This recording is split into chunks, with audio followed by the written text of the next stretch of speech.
একদিন না, কিন্তু একই সাথে সামাজিক এবং ধর্মীয় যে মূল্যবোধগুলো আছে এই জিনিসগুলো বাচ্চাদেরকে শেখাতে হবে।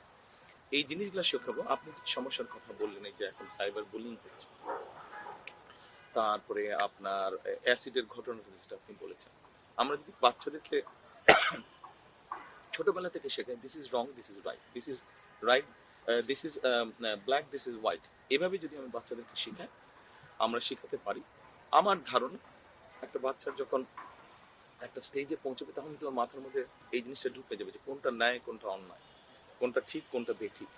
এবং তখন কিন্তু ধীরে ধীরে ধীরে এই বাচ্চাগুলো তো যখন প্রাইমারি, যখন 12 পার হবে তারা, তখন কিন্তু তারা সমাজের আস্তে ক্লাস 12 পার হবে তখন কিন্তু সমাজের বিভিন্ন জায়গায় তারা আস্তে আস্তে ঢুকবে, সেটা ব্যবসা বাণিজ্য হোক, চাকরি বাকরি হোক, বিভিন্ন জবে।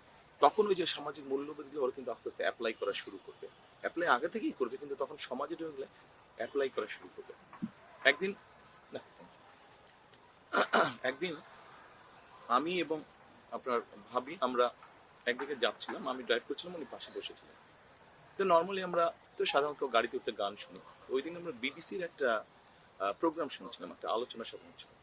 তো ওখানে বিবিসি যারা আলোচনাটা করছিল তারা একটা সাবজেক্ট নিয়ে আলোচনা করছে, তারা একটা রিসার্চ করেছিল এই ধরনের সামাজিক মূল্যবোধ।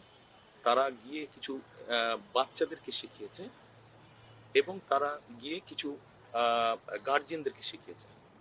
দুটো গ্রুপ, একটা হচ্ছে বাচ্চাদের গ্রুপ, একটা হচ্ছে গার্জিয়ানদের গ্রুপ। তারপরে যখন রিসার্চটা শেষ হলো, রেজাল্ট যেটা পাওয়া গেল, যেখানে বাচ্চাদেরকে শিখিয়েছে ওখানে দেখা যাচ্ছে ওই ফ্যামিলিতে ইমপ্লিমেন্টেশনটা ভালোভাবে হয়েছে।